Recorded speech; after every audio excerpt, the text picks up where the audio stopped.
Добро вечер. Ова е емисијата 360 степени во својот магазински формат. Да ги видиме темите на кои се осврнуваме вечерва.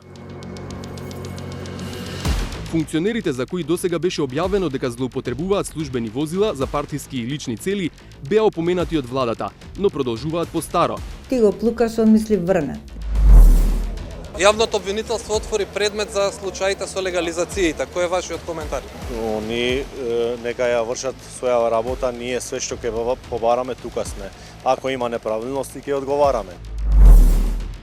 70,9% од вработените воопшто не знаат дали нивната институција има службеник за интегритет. So we had a very high level of people that simply did not know if they had integrity systems in place, which is incredibly worrying in terms of if wrongdoing does occur. И онаму каде што доброволно се воведува овој систем за интегритет, се забележува всушност еден однос само на формално гледање на подпишувањето на политиката и проверка кои се тие политики што една институција треба да ги имплементира. Ти го плукаш, тој мисли врне. Ја слушнавте со оваа народна изрека во генералната најава шефицата на антикорупцијската комисија, прашана да го коментира фактот што јавните функционери кои биле опоменати дека ги користат службените автомобили за приватни цели, продолжуваат со злоупотребата. Пред околу половина година уловивме повеќемина функционери на централно и на локално ниво од различни политички партии како ги користат државните коли за партиски и лични потреби. И тоа и го ставивме на увид на јавноста. Во изминатите недели се обидовме да провериме дали има некаква промена. И еве до какви конкретни сознанија дојдовме. Зоран Јовановски. Во мај годинава 360 степени објави историја за злоупотреба на службени возила на повеќе нивоа на власта. Функционери на централно и на локално ниво, од оние што се нарекуваат власт или опозиција на државно ниво, се развозуваа на политички настани и на митинзи. Се пазаруваше во маркети, се носеа на вулканизер гуми на приватни возила, а во петок по работното време, наместо на паркинг, службени возила одмораа пред приватни куќи. Доколку е веќе еднаш опоменат функционерот, втората мерка е да се извести премиерот дека тој функционер повторно го прекршува етичкиот кодекс за истата работа и тогаш е во рацете на премиерот да одлучи за каква мерка врз основа на кодексот ќе одлучи да го санкционира. Половина година подоцна проверивме дали некој го повтори или го поправи делото.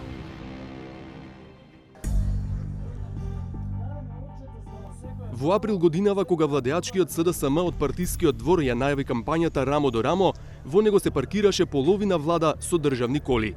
За партиски цели, службениот автомобил го употребија министерката за труд и социјала Јована Тренчевска, владиниот генерален секретар Методија Димовски, вице-премиерите за економски и за европски прашања Фатмир Битиќи и Бојан Маричиќ, како и премиерот Димитар Ковачевски. Во дворот дојдоа и две службени возила на Министерството за правда. Во одговорите на нашите прашања, функционерите се правдаа дека партијата им била попатна станица меѓу две владини активности или на пат за дома. Иако користењето службено возило за партиски цели во какви било околности е спротивно на Кодексот за етичко однесување на членовите на владата.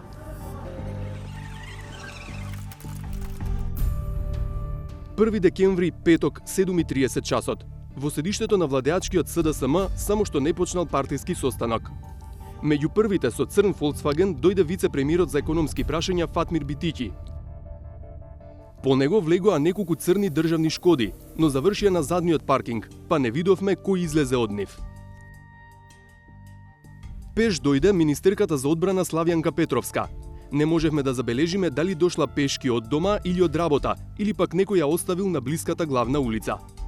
Министерката за труд и социјала Јована Тренчевска дојде со службен пасат на владиниот ресор што го води. Додека траеше состанокот, дел од државните возила си заминуваа, додека дел остануваа во дворот на партиското седиште на СДСМ. Кога состанокот заврши, истовремено заминаа Петровска и Битиќи, министерката пеш, а вице-премиерот со истиот пасат со кој дојде. Возачот на оваа државна шкода цело време го чекал шефот на кабинетот на премиерот Мартин Попов, иако не видовме кога пристигнал тој. Од објектот излезе и Стефан Богоев, директорот на Царинската управа, и се упати кон задниот паркинг од каде замина со службената шкода на царина. По настанот ги прашавме владините функционери по електронска пошта, зошто дошли на партискиот состанок со државно возило. Од Царина ни одговорија дека директорот Богоев имал итен службен состанок надвор од Скопје, веднаш по партискиот, па и за двата го искористил службеното возило. Но не кажа и дали тоа е етички потек. Од кабинетот на вице-премиерот Битики ни одговорија дека Пасатот не е службено ниту државно возило, но не одговорија чие е. По телефон ни дообјаснија дека Битики не користи државно возило за партиски цели. И покрај нашето инсистирање на одговори, за настанот одлучија да молчат министерката за труд Јована Тренчевска и шефот на кабинет на премиерот Мартин Попов. Во претходната сторија регистриравме возила на Министерството за правда на партискиот настан во седиштето на СДСМ. Регистриравме и дека некои од вработените, меѓу кои и државниот секретар Мухамед Точи, со службена кола си доаѓаат на работа. Оттаму ни одговори само Точи, посочувајќи дека не се сеќава на конкретниот ден, а користење службено возило за партиски цели е можно, но само инцидентно. Понеделничко утро. На паркингот за Министерството за правда се паркиравме во 7:30 часот. Според регистарот доставен до антикорупцијската комисија, Министерството за правда има 9 возила, но на терен немаше ниту едно од нив и покрај тоа што службените возила треба да преноќуваат на паркингот на институциите. Единствениот автомобил беше црна Шкода во која веројатно се вози министерот Кренар Лога, кадар на Алијанса за албанците. Тоа возило не е пријавено како сопственост на Министерството за правда. Околу 9:30 часот пристигна едно од службените БМВ-а, но во него беше само возачот. 20 на минути подоцна се паркираше и едно од службените Сандера, а од него излезе државниот секретар Мухамед Точи. Прашавме зошто во понеделник наутро со службени коли вработени во Министерството доаѓаат на работа. Одговорот сугерира дека возачот дошол на работа пред 7:30 часот. На денот што го посочувате, возачот е дојден со свое возило, а од паркингот на Министерството за правда заминува со службеното возило поради обврска на заменик министерката за правда која треба да присуствува на настан. По оставањето на заменик министерката на настанот, возачот повторно се вратил на паркингот позади зградата на Министерството за правда, што е забележано и од ваша страна. Зошто државниот секретар Точи дојде на работа со Сандерото, немаше толку детален одговор. Објаснувањето беше, тој го користи за службени потреби. По овие одговори, побаравме од правда да ни ги достави налозите за службено патување за возилото БМВ и одговори на кој настан присуствувала заменик министерката тоа утро и за кои и какви точно службени потреби државниот секретар го користел Сандерото. Бараните одговори и докази не ги добивме. Во април годинава регистриравме и како се користи еден од службените автомобили на општина Ѓорче Петров. Со општинското Ауди, градоначалникот го земаа и враќаа дома, иако живее на неколку минути од општината. Се носеа на вулканизер гуми на приватни возила, а во петок, по истекот на работното време, не беше вратено на општинскиот паркинг, туку пред приватна куќа. Од општината негираа злоупотреба на службеното возило, а градоначалникот Александар Стојковски во друга сторија објавена на 360 степени имаше своје објаснување. Службено возило може да ме земало во тек на извршување на моите работни обврски. Не сум го користел. Живеевте релативно близко до општината. Па видете вака, не ме сликале, на пример кога сум одел пешки, каде што најчесто и сум одел во општината Ѓорче Петров и претпоставам дека подолго време сум бил следен, затоа што тоа возило го користам исклучително ретко. Тогаш употребата на службени возила во Ѓорче Петров ја следевме само 2 дена. Така беше и сега. Првиот ден на 7 ноември годинава не забележавме ништо специфично. Со службените возила се вршеа службени обврски, а до 16 часот беа враќани на општинскиот паркинг. Додека снимавме, вработени во општината ни пратија полиција, но полицајците не видоа ништо спорно во нашиот новинарски ангажман. Вториот ден пак, на 22 ноември, проверивме дали градоначалникот и натаму го земаат со службена кола од дома. Така и беше, но сега не со службеното Ауди, туку со еден од автомобилите Fiat Punto во сопственост на општината. Од општината добивме одговор дека во текот на мандатот на градоначалникот Стојковски направена е енормна заштета во непродуктивни трошоци. Децидни сме во ставот дека сите постапки се во согласност со законот, односно согласно сите правила на функционирање на градоначалникот како прв човек на одредена општина, во овој случај општина Ѓорче Петров. 5 декември, вторник, 18 часот. Во седиштето на опозицијската ВМРО ДПМН треба да почне состанок на извршниот комитет. Најголем дел од членовите на ова партиско тело дојдоа со возила што ги паркираа во гаражата Тодор Александров. Меѓу нив беше и овој Пасат во собственост на општина Охрид. Со него на состанокот дојде градоначалникот Кирил Пецаков. По електронска пошта прашавме зошто Пецаков на партиски состанок дојде со службено возило. Одговорот е дека како градоначалник следниот ден требало да гостува на утринска програма на една од националните телевизии. Во такви случаи, кога има состанок во Скопје многу рано, доаѓал ден порано. Ова патување на градоначалникот е испланирано 10 дена однапред, а партискиот состанок е закажан еден ден пред патувањето, што значи дека неговото патување во Скопје не е наменски за партискиот состанок. И градоначалникот на општина Охрид Кирил Пецаков. Добре дојдовте и вие. Пецаков на вистина следното утро беше гостин на утринска програма. Но останува дилемата дали е етички градоначалник со службено возило ден претходно попатно да се вози до партиската централа.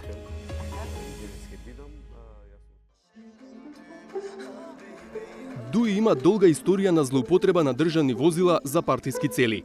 Во март годинава владеачката партија одржа митинг во спортска сала во скопската населба Чаир. Првиот вице-премиер Артан Груби дојде со службеното возило. Дојдоа уште неколку државни шкоди, а на настанот присуствуваа лидерот Али Ахмети, председателот на собранието Талат Джафери, како и министерот за надворешни Бујар Османи. Образложението од кабинетот на Груби беше дека возачот попатно при враќање од работа го оставил на митинг. Истиот месец ДУИ организираше промоција на книга во скопски хотел. Таму со службени возила дојдоа министерот за образование Јетон Шакири, струшкиот градоначалник Рамис Мерко, председателот на собранието Талат Джафери, првиот вице-премиер Артан Груби, како и министерот за финансии Фатмир Бесими. Оние што ни одговорија на прашањата, рекоа дека на настанот биле поканети како функционери, а не приватно. Министерот за надворешни работи Бујар Османи претходно беше регистриран од медиумите како во работно време со државна кола беше во штаб на ДУИ за да одржи пресконференција. 28 ноември, ден на албанското знаме. Во филхармонија се одржуваше свеченост под покровителство на лидерот на ДУИ Али Ахмети, а ние бевме на влезот во подземната гаража. Функционерите на владеачката партија не дојдоа со возила, туку пеш. Излегоа од зградата на Министерството за политички систем со кој раководи Артан Груби. Покрај него во групата беа лидерот Ахмети, повеќе други министри и функционери.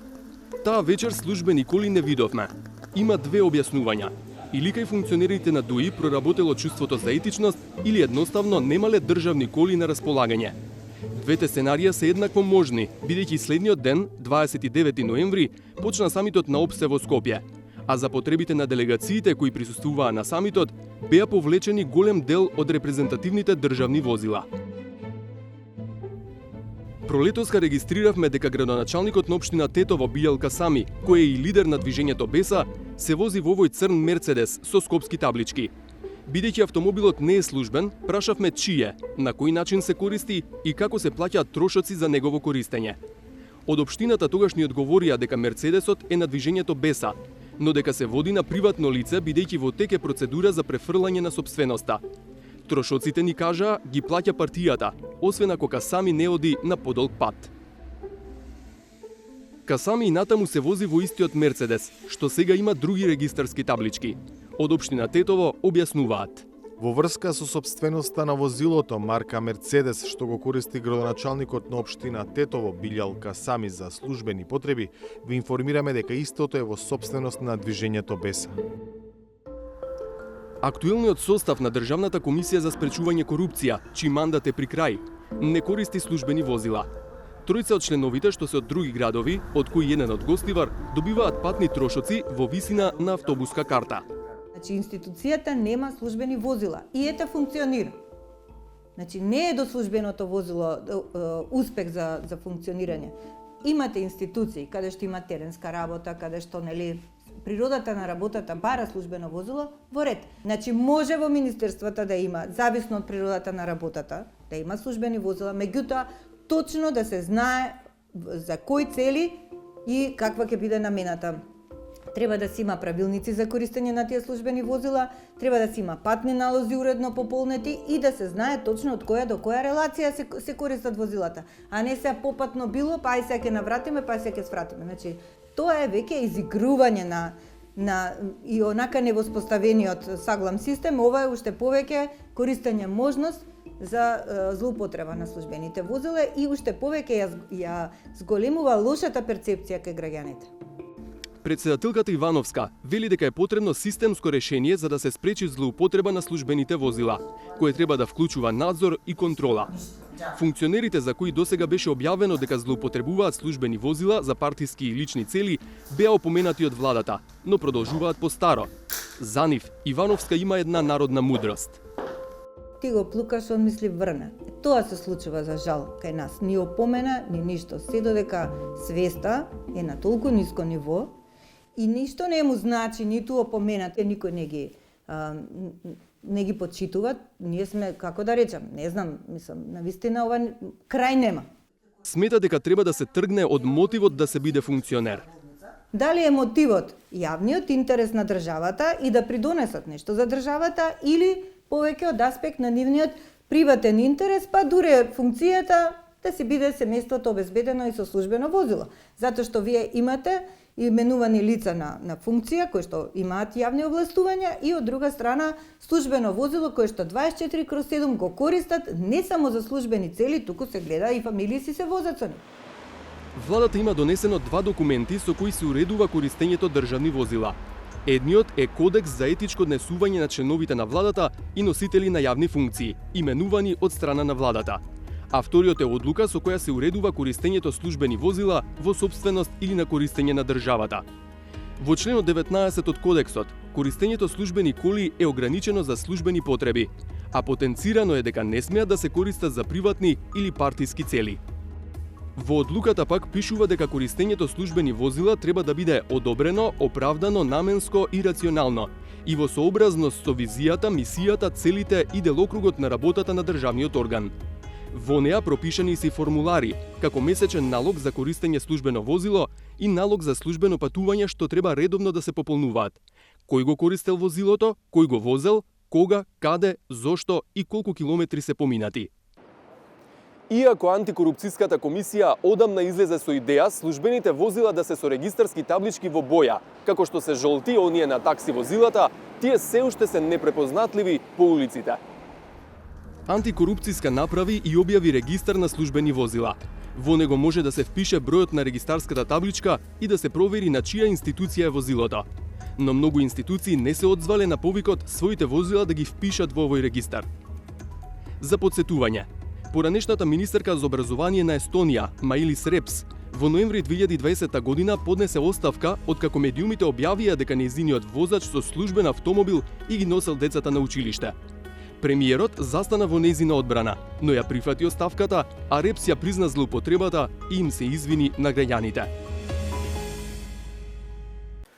Ако има неправилности, ќе одговараме, вели градоначалникот на Чаир Висар Ганију. Во меѓувреме, Државниот инспекторат за градежништво, кој го води Кадар Надуи, бара да ја преземе градежната инспекција во општина Чаир, која ја води Кадар на ривалското опозицијско демократско движење. Треба да пресече министерот за транспорт кој доаѓа од СДСМ. Ова е само дел од најновиот развој на настаните по неколкуте стории на 360 степени за легализација на десетици дивоизградени стамбени згради кои не смеело да се случат, а зашто јавното обвинителство потоа отвори предмет под допрен глас. Александар Димитриевски. Пред 2 недели, јавното обвинителство отвори предмет по сториите на 360 степени за спорните легализации на стамбени згради во општината Чаир. Шемата што ја откривме кај најмалку 20 објекти е иста. Зградите не постоеле во март 2011 година, што е прв услов за да може да се легализираат. Изградени се како дивоградби во последниве години. Сепак, барањата за нивна легализација се архивирани со датум не постар од 31 декември 2018 година. Иако многу од подосна легализираните згради во тој момент не биле доизградени или пак воопшто не биле почнати да се градат. Општината Чаир одговорноста досега ја префрлаше кај барателите на легализацијата, дека доставили изјави во кои тврдат дека објектите им се изградени пред март 2011 година. Ако има неправилности, ќе одговараме. Во меѓувреме, Државниот инспекторат за градежништво направил инспекција во Чаир и предложил да ги преземе овластувањата на градежен инспектор во општината. На потек е Министерството за транспорт. Овој урбан кањон се наоѓа во центарот на Скопје, непосредно до старата Скопска чаршија, а на територијата на општина Чаир. Не треба познавање од градежништвото и урбанизмот за да се заклучи дека тука нешто не е во ред. Двете големи стамбени згради на снимкава имаат прозорци и балкони една кон друга, а се толку близу. Понатаму, објектите се изградени така што целосно опколуваат постоечка семена куќа во подножјето, која сега е осудена на вечен мрак. Ако се прашувате кој урбанист дозволил вакво нешто, одговорот е никој, бидејќи е градено делумно или целосно без дозвола. Според документите кои се јавно достапни на катастарот, на едната локација, односно пониската од двете згради, впишани се само 2 стана и неколку мансарди. Едниот стан е на првиот, другиот е на 6-тиот кат. Дел од тоа што е впишано во катастарот е легализирано со решение на општина Чаир од 16 јануари 2023 година. На местото на втората зграда пак, во катастарот се впишани 59 засебни единици, и тоа само од 5-тиот кат нагоре. Според еден имотен лист на кој се впишани повеќе станови, недвижностите биле легализирани со решение на општината од 2 мај 2023 година. Иако е симптоматично дека се легализирани само делови од објектите, овие случаи се само уште еден пример дека во општината Чаир не само што на диво се градат големи објекти, туку и потоа недозволено се легализираат. Еве зошто. Според сателитските снимки објавени на Google во јануари 2011-та, најголем објект на просторот е хотелот Арка. Во непосредна близина се пониски куќи. Така е се до август 2016 година, кога почнува рушење на неколку куќи, а на нивно место почнува да се градат големи објекти. Зградите се речиси готови до крајот на 2019 година, со исклучок на кровот, кој е поставен во 2020 година. Или објектите кои станале градежна и функционална целина во 2019 година се легализирани, засега делумно, како да биле готови на 3 март 2011 година. 360 степени најде над 20 вакви легализации на големи објекти досега. Пред обвинителството дотвори предмет, ставот на општината Чаир беше дека барателите на легализација се тие што поднесуваат изјава дадена на нотар во која кажуваат кога бил изграден објектот кој бараат да се легализира. На 28 ноември, градоначалникот на Чаир, Висар Ганиу, беше во Тетово. Заедно со неговиот сопартиец и лидер Изет Меджити, учествуваа на формалната промоција на така наречениот Европски сојуз за промени, платформа на неколку опозицијски партии на албанците. Јавното обвинителство отвори предмет за случаите со легализациите. Кој е вашиот коментар? Они нека ја вршат своја работа, ние све што ќе побараме тука сме. Ако има неправилности ќе одговараме, не. Како медиуми ние објавивме дека дел од зградите реално не постоеле пред 2011 година. Дали вие како општина ќе постапите некако? За тие има изјава од собствениците што аплицирале. Така, но бидејќи сега знаеме дека изјавите се лажни, дали вие ќе постапите на некој начин или? Ја не сум обвинител со да настапувам. Не мислев кон барателите на легализација, дали вие како општина ќе постапите? Нека судот одлучува, врз база на тоа што ќе одлучуваме и ние. Рано е да се очекуваат детали од постапувањето на обвинителството за легализациите на дивоградби во општина Чаир. Но во меѓувреме се случили и други настани. Државниот инспекторат за градежништво, кој патем е воден од кадар на ДУИ, доскорешната матична партија на Висар Ганиу Изет Меджити, направил вонреден инспекцијски надзор во Чаир. Констатирале дека градоначалникот на општина Чаир нема назначено стручен административен службеник, на работно место овластен градежен инспектор и не склучил договор за меѓуопштинска соработка со некоја општина за вршење на инспекцијски надзор од областа на градежната инспекција. ова значи дека општина Чаир ниту назначила, ниту позајмила лице кое на терен може не само да детектира, туку и да носи решенија за запирање или рушење дивоградби. Поради тоа, Државниот инспекторат до Министерството за транспорт и врски доставил предлог за добивање на овластувањата за вршење на работите од надлежност на овластен градежен инспектор во општина Чаир. Од транспорт потврдија дека го примиле предлогот, но велат засега не донеле одлука. Министерството согласно Законот за градење веќе го разгледува ова барање и е во меѓуресорска координација со инспекцијскиот совет. Штом ги прецизираме насоките кон Државниот инспекторат за градежништво и урбанизам, ќе информираме навремено. Ваквиот, навидум недоволно јасен став, не е без основа. Според упатен извори, проблемот лежи во Законот за градење. Согласно член 144, во вакви случаи, инспекторатот мора да бара овластување од министерот за да ја преземе општинската инспекција. Но, законот е пишуван и донесен во време кога Државниот инспекторат за градежништво беше орган во состав на Министерството за транспорт и врски. Сега е поинаку, Диго е независен орган, што значи и дека министерот не би требало да има влијание врз одлуките кои што ги носи инспекторатот. По кој закон ќе реши да постапи министерот Благој Бочварски? Дали инспекторатот воден од кадар на ДУИ ќе ја преземе градежната инспекција во општината, предводена од ривалското демократско движење? Дали некој ќе одговара што целосно изигран законот за постапување со бесправно изградени објекти? Повеќе или помалку, сите овие прашања се важни. Не затоа што некои се снашле како да ги огрее сонцето, туку затоа што го направиле тоа на сметка на многу други, кои завршиле во темнина.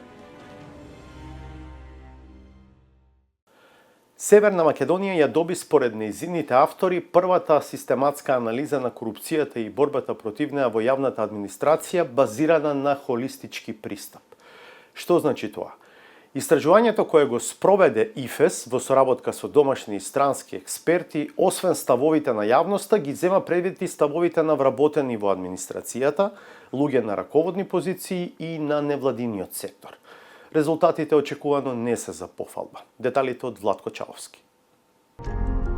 Дали граѓаните сметаат дека има корупција во земјава, веќе не е прашање на кое се очекува нешто друго од потврден одговор. Анкетите само ги мерат нијансите за перцепциите за негативниот феномен. Но сега е готово едно поинакво истражување. Тоа не ги мери само ставовите на граѓаните, туку и на вработените во администрацијата и луѓето кои се на раководни позиции во неа. Фокусот на ова истражување, спроведено под капа на Меѓународната фондација за изборни системи, или скратено ИФЕС, беа 5 сектори на јавната администрација: здравство, труд и социјала, образование, земјоделство и државна собственост. На прашањето колку корупцијата е распространета во јавниот сектор, административците, инаку 220 на број како испитаници, одговориле: речиси секој е вклучен во корупција, 9,5%. Повеќето се вклучени, 27,7%.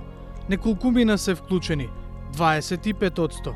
Речиси никој не е вклучен во корупција, 4,5%.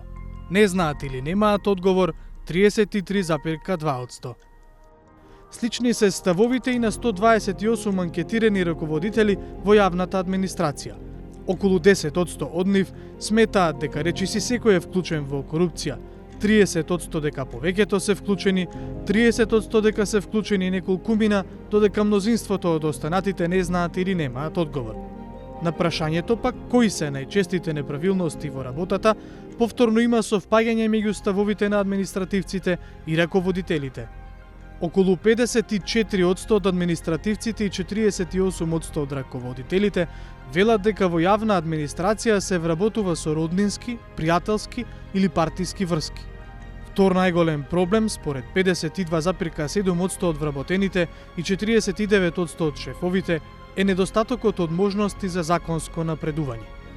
Дека вработените треба, но не пријавуваат конфликт на интереси, сметаат околу 46% од административците и 44% од раководителите. Ако сведочеле или знаат случаи на коруптивни дела, зошто не ги пријавуваат? Административците како причина наведуваат оти не веруваат дека властите би презеле конкретна мерка. Всушност не сметаат дека би биле заштитени доколку пријават. Се плашат од јавна експонираност и од одмазда. Дури 79,1% од анкетираните вработени одговориле дека никогаш не присуствувале на обука за превентивни мерки од корупција, интегритет и етика. 70,9% од вработените воопшто не знаат дали нивната институција има службеник за интегритет. 76,4% не знаат дали имаат одговорен службеник за примање случаи од укажувачи. Бројките за перцепцијата на корупцијата во самата администрација се благо кажано загрижувачки. Меѓу општата јавност, тие ставови се уште поизразени. Опфатени се сите сектори, така да не може да се издвои некој посебно. И колку длабоко сметате дека е влезено? Влезено е и ќе треба време додека тоа се измени малце. Помлади генерации, сигурно еден мандат, 2 мандати или 10 години. Немам сознание толку каде, али дека има огромна корупција, има. Поготово судството и така. И од администрацијата сега. Значи нема тоа, можда некој 10%, а 90% нема. Значи тоа веќе не постои. Не постои, да. Значи вршат работа без никакви подмитувања нашата корупција така. Секаде, и во судството, и во правна администрација, мислам секаде има. Сте имале контакт со корупција внатре во јавна администрација? Со стимулација. Со стимулација? Да. Какво е тоа? Ај опишете ни малце. Веќе да се прави да сме наивни, да не знаме, јасно да би се заврши неки посол да треба у одредени ситуации подмитити и тоа. Сите се свесни дека има. И тоа. Што друго да зборуваме? Според истражувањето, спроведено врз репрезентативен примерок од 1118 испитаници, речиси 89% од граѓаните сметаат дека во јавната администрација се примаат подароци или други услуги од граѓани или колеги. 87% сметаат дека за вработување или напредување во државна служба се плаќа пари. 83% сметаат дека административците се под притисок да даваат поволности и договори, согласно наредбите од нивните шефови. На прашањето пак за нивото на корупција во последниве 3 години, одговорот на граѓаните е следен. Таа е значително зголемена, сметаат 43,6%. Малку е зголемена, мислат 21,7%. Нема промена за 29,7%, само 3,7% мислат дека корупцијата е малку намалена. 0,5% мислат дека е намалена многу, а 0,7% не знаат. Во наодите на самото истражување се представени и теоретските модели. Кој е главниот извор на корупцијата? Корупцијата се размножува затоа што не ја штити неказнивост. Формулата вели дека корупцијата е резултат на монопол на моќ плюс дискреција минус одговорност. Таа врши огромна штета врз економскиот раст и сите сектори во државата. Тогаш кој е излезот од овој коруптивен круг? Извештајот нуди 22 препораки за излез од состојбата и напредок на борбата против корупцијата. Клучните се кадровски и финансиски конечно да се опремат јавното обвинителство и Државната комисија за спречување на корупцијата, правосудството да се вложи себе си во предмети од областа на високата корупција и да се вратат повисоките казни за делата од областа на корупцијата. Тоа ќе мора да оди рака под рака со едукација и анимирање на општата јавност, бидејќи во моментов 33,6% од населението смета дека дури и да се пријави корупција, надлежните нема да преземат никакво дејство. Речиси идентични 33,5%, пак се уверени дека тие што ќе пријават корупција, на крај ќе бидат предмет на одмазда. Да би се заврши неки посол да треба у одредени ситуации подмитити и тоа. Добро. Не треба глумити да тоа не постои. Продолжуваме на истата тема. Анализа на главните наоди на истражувањето ќе направиме со Семјуел Пауер, автор на истражувањето, инаку постар предавач на Универзитетот Сасекс, дел од Центарот за истражување корупција во рамките на тој универзитет, и Сабина Факиќ, програмска директорка на Центарот за граѓански комуникации, организација која е активна на планот на антикорупцијските теми. Благодарам и на двајцата што сте дел од 360 степени. Ќе почнам со господин Пауер. Што според вас се главните наоди на истражувањето? So the key findings of the project and the research are that perceptions of corruption amongst the populace are very, very high, and also perceptions of corruption across the at-risk sectors that we looked at were also very high. That might be unsurprising, so we also chose to look at the perceptions of corruption and the instances of corruption through public surveys of those people that work in these public institutions. And the primary things that we found were that in terms of having these integrity systems in place, so that is integrity officers, that is responsible officers for whistleblowing, that the knowledge that these systems were in place was lacking. So we had a very high level of people that simply did not know if they had integrity systems in place, which is incredibly worrying in terms of if wrongdoing does occur.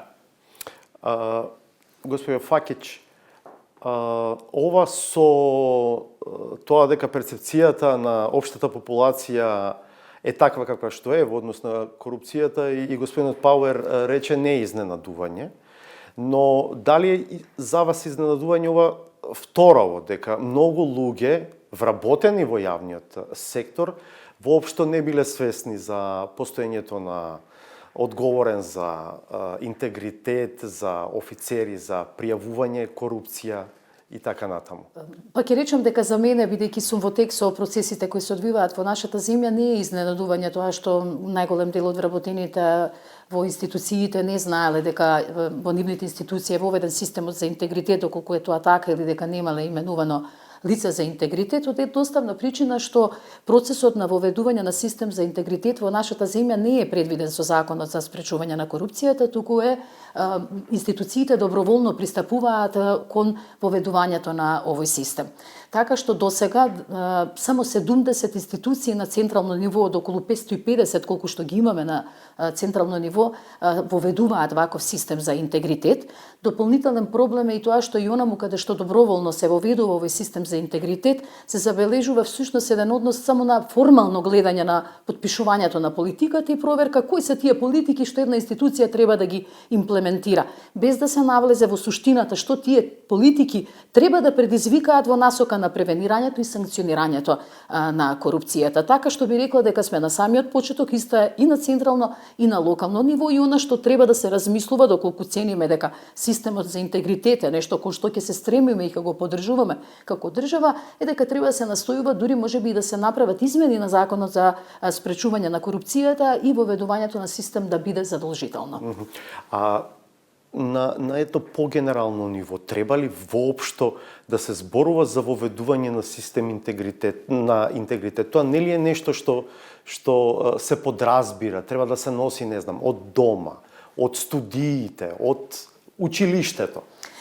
Добро, убаво е да го носиме и да го имаме, меѓутоа секоја институција, особено државните институции на централно и на локално ниво, мора да се грижи дека навистина сите еднакво го подразбираат и го негуваат интегритетот на институцијата и дека личниот интегритет, почитувајќи го личниот интегритет, водат грижа и за интегритетот на самата институција. Она што е можеби исто така битно да кажеме дека оние институции кои доброволно ја потпишуваат така наречената политика за интегритет и се обврзуваат да преземат чекори во насока на градење на институционалниот интегритет, тогаш тие имаат јасни обврски кои треба да ги имплементираат и нивната имплементација на крајот од годината им ја проверува Државната комисија за спречување на корупцијата.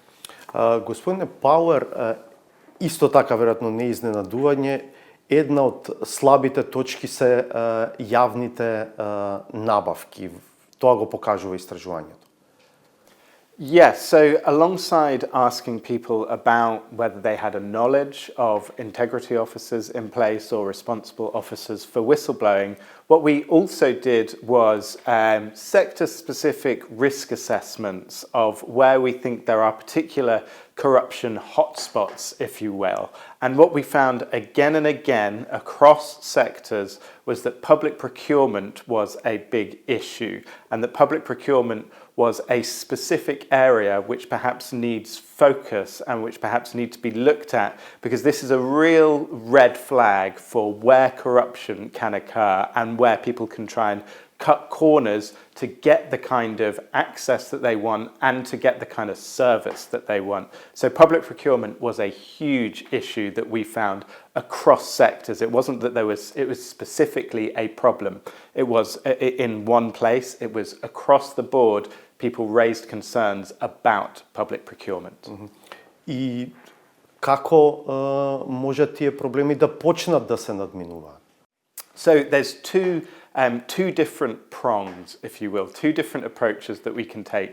The first is that because the lack of knowledge of integrity officers is so low, and because of the lack of knowledge of responsible officers for whistleblowing is so low, we need to think about how to engage people that work in those organisations and in public administration, such that they are either aware of these officers being in place or such that they see them as a part of the institutions, so that when they see wrongdoing happening, perhaps in public procurement, they know the person to speak to, and they know that that when they see a problem, they can report it. The other thing that we found is that even when people had witnessed wrongdoing, that they quite often did not report it because they didn't think anything would be done if they did. So then there's, of course, an element in which we need to improve, if you will, the disincentive for engaging in action and increase things like sanctioning. But in terms of public procurement, what we need to do is very specific risk assessments at the sectoral level to understand where the particular issues with public procurement are, such that we can prevent those issues from occurring, but much more than that, embed in terms of the integrity officers and the responsible officers a knowledge that they exist, such that this can be a mechanism through which to whistleblow and through which to highlight wrongdoing. Госпоѓо Факич, вашата организација има експертиза во областа на јавните набавки. Се согласувате со ова што го кажува господин Пауер?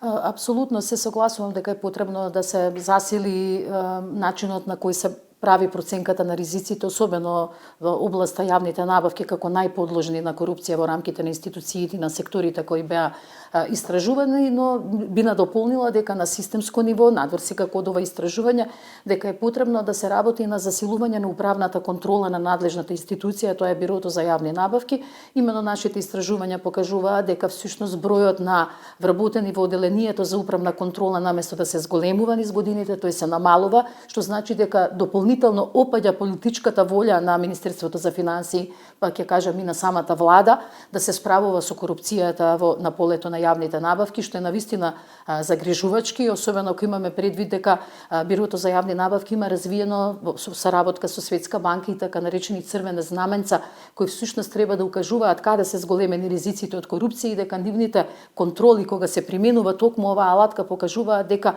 90% од контролираните тендери морале да се поништат.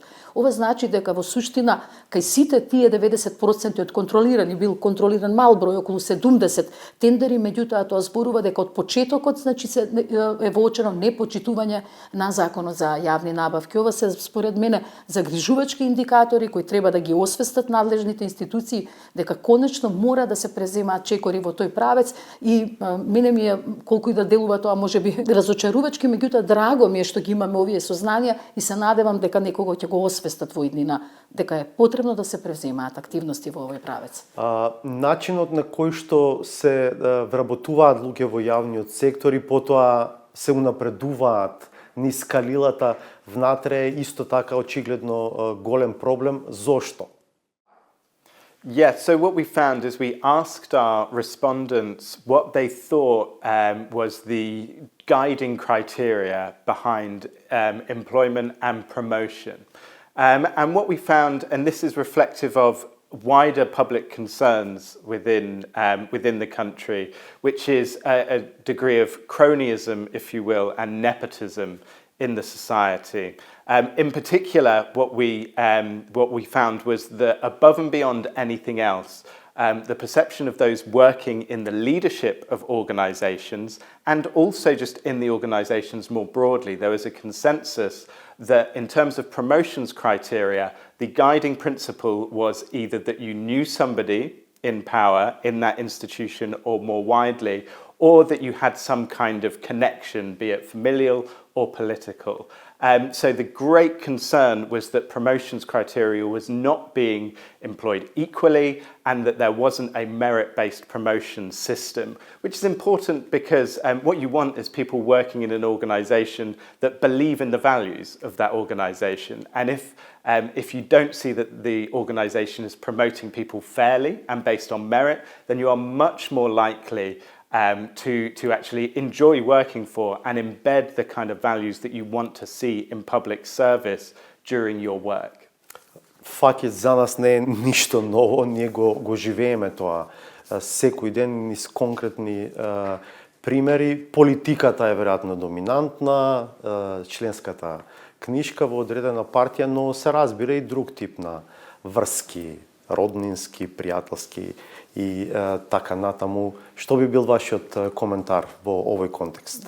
Па може би сознанието дека и на самите вработени во администрацијата им пречи таа силна партизација, отсуството на мерит систем, секако можеме да го поврземе со она што професорот на почетокот го кажа, тоа е отсуството на познавањето и на вербата за дека во институциите има функционални механизми да се пријави корупцијата и незаконското постапување. Всушност причината за тоа е токму во партизацијата на администрацијата, имено вработените кои немаат партиска заштита, за жал сметаат дека и ако пријават кај надлежните или пријават во некои надворешни институции, дека всушност владеачките партии нема да овозможат тој случај на откриена корупција или друг вид на злоупотреба дека ќе биде процесуиран. И тоа е, да кажам, тоа е всушност почеток на тој еден магиопсан круг во кој се заробени сите наши институции, почнувајќи од партизацијата, која невозможува водење на носење на квалитетни политики и потоа и во праксата амнестирањето на незаконското постапување, што на крајот доведува до една општа незадоволство, фрустрација на сите нас од тоа како се одвива борбата против корупција. Детектирате многу ниско ниво на пријавување на корупција внатре, што е веројатно логична последица на сето ова што досега го споменавме. Има ли излез од тоа да се подобри таа ситуација? Yeah, so we found that there was a very low level of reporting of corruption, and this is very much indicative of what we've been discussing. If you see that, for example, you don't have a system, or if you perceive that you don't have a system of merit-based promotion, then it is unlikely that if you see wrongdoing, you are going to report it, because it would seem to you, as someone that works there, that nothing is going to be done about it. If you either don't know that you have an integrity officer in place, or a responsible officer for whistleblowing in place, or that you do know that you have one of those officers in place, but you don't think that they're very effective, then the incentive for you to again report wrongdoing is very low, because it seems that it will not benefit you or not benefit your career to do so. You might be seen as a troublemaker. So what we need to do to improve that is both embed this idea that integrity officers are important to have in an organisation, and that they have some kind of genuine power to change things, likewise with whistleblowing, but also to think about the fact that if we don't have this merit-based systems for promotion, then we won't necessarily have buy-in from people that work in those institutions to improve the institutions and to embed these specific norms within the institutions of good service and of good behaviour. So it is unsurprising if we don't see people reporting wrongdoing if these mechanisms aren't in place. So much more broadly, we need to think about having a clear merit-based system for promotion, and also a knowledge of where one can go when they see wrongdoing, and that something will be done about it. Во контекст на ова би кажала дека законот, досегашното законско решение во однос на заштитеното пријавување и заштитата на укажувачите се покажа неефикасен, многу е мал бројот на пријави кои доаѓаат од институциите. Од тука оправдано е што сега се носи нов закон со кој се ветува дека заштитата на укажувачите ќе биде поголема, па ќе ги видиме ефектите од тој аспект, дали ќе имаме некакво подобрување, но паралелно со процесите на пријавување и потекнување на пријавувањето во рамките на самите институции, мислам дека е многу битно да се испрати и конкретна порака од работата на обвинителството и судството дека корупцијата не се исплати во оваа земја, бидејќи досега добивавме обратни пораки. За жал статистиката потврдува дека нашата борба против корупција апсолутно не е ефикасна, имено ако се податоците може да им се верува на Државниот завод за статистика, во 2022 година биле доставени само 485 против 485 лица биле доставени иницијативи за кривично гонење за злоупотреба на службената должност, за што се крие всушност и корупцијата. Овие иницијативи за кривично гонење се заедно со бројката во 2021 година најнизок број на пријави во последната декада.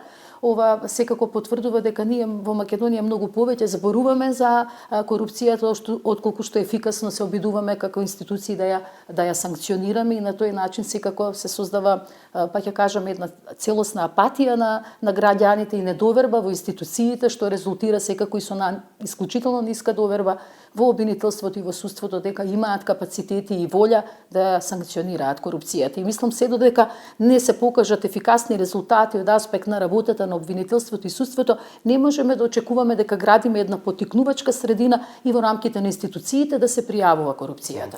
Господине Пауер, веќе зборувавте за делот препораките кои што се наведени и во истражувањето. Дали има нешто друго што низ вашата перспектива не го кажавте, а е важно на ниво на препорака? So just to restate, the core recommendations that we are making, or that I am making, is that we need to bolster knowledge and support of these integrity officers and the responsible officers for whistleblowing.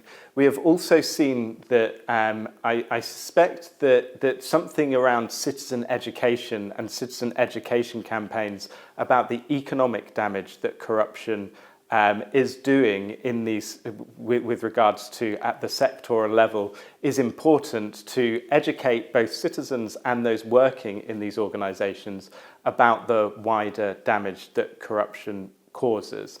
And then finally, to introduce this merit-based promotion criteria, and that this is externally audited and that these processes are transparent. I think most importantly, as well as attempting to embed these norms of good behaviour and embed this good practice, what we need to think about is that these measures are supported with proper sanctions as well. What we know about corruption is that corruption is a crime of calculation as much as it is a crime of passion, or it is a crime of calculation in many ways. So what we need to think about is that if we give people the opportunity to act corruptly, then perhaps we shouldn't be all that surprised if they do. So what we need alongside embedding these norms and alongside trying to improve public behaviour and these impressions of public service in the long run, actually a commitment to sanction bad behaviour when it happens. So we need this two-pronged approach: education and the embedding of norms, which might take a while, but also a commitment to sanctioning corrupt behaviour as and when we see it. Ви благодарам на двајцата многу за разговорот. И јас ви благодарам за поканата. Thank you. Најавувам ново издание на Саботажата на авторот Сречко Поповски.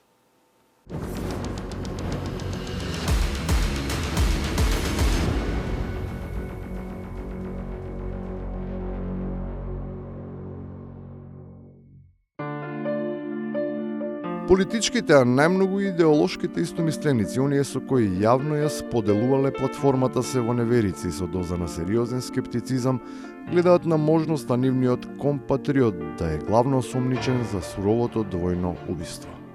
Ама сепак им се подкраднуваат два клучни збора. Палевски може да биде се прљав играч во политиката, да гази преку лешеви. Меѓутоа, моето мислење е дека тој не е ни далеко, ни ни увод убиец, меѓутоа не сакам со тоа ниту да преюдицирам нешто што не е докажано, затоа се залагам за да се почитува презумпцијата на невиност која деновиве се крши на големо. Дали е тоа нормално? Ние. Кој знае, може би е нормално, но е чудно што многумина од пропатриотскиот пак ги врзува еден ист наратив, кој по се изгледа дува од иста насока, а не е проевропски, ниту проамерикански. Линкот не е директен, но не се исклучува постоење интервенција. Вие сте добар пријател со Владимир Владимирович Путин, тоа е општо познато. Се збори дека тој бил блиску со некои руски тајни служби. Јас одговорно ќе ви кажам дека не е така, дека тоа се прави само таква помпа и дека да, имаат остварено контакти со одредени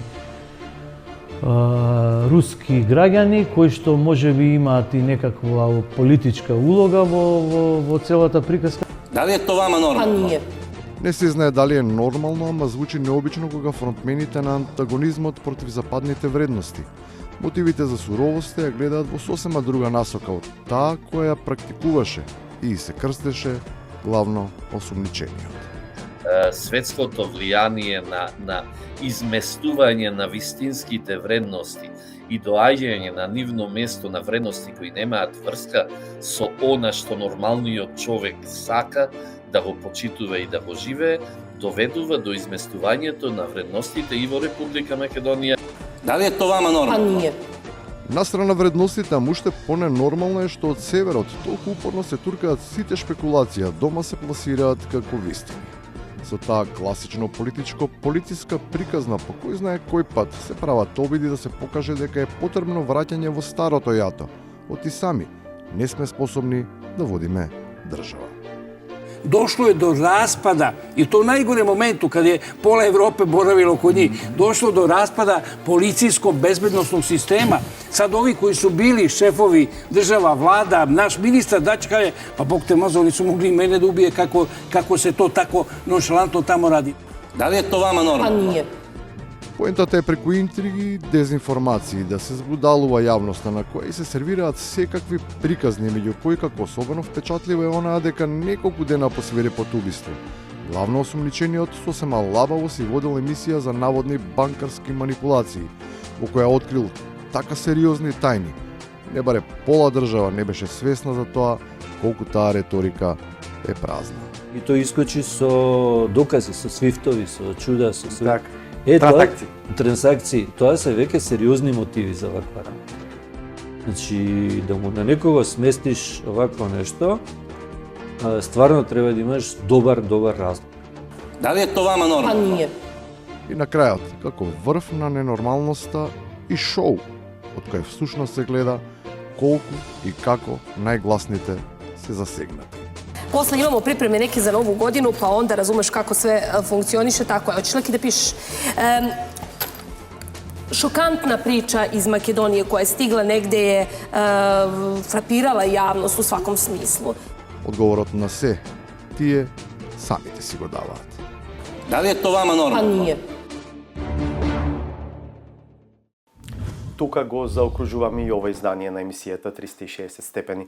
Благодарам што бевте со нас. Во меѓувреме може да не следите на веб страницата 360stepeni.mk и на нашите профили на социјалните мрежи. Ќе се видиме повторно в понеделник во 20:15 овде на МРТ1. Пријатно!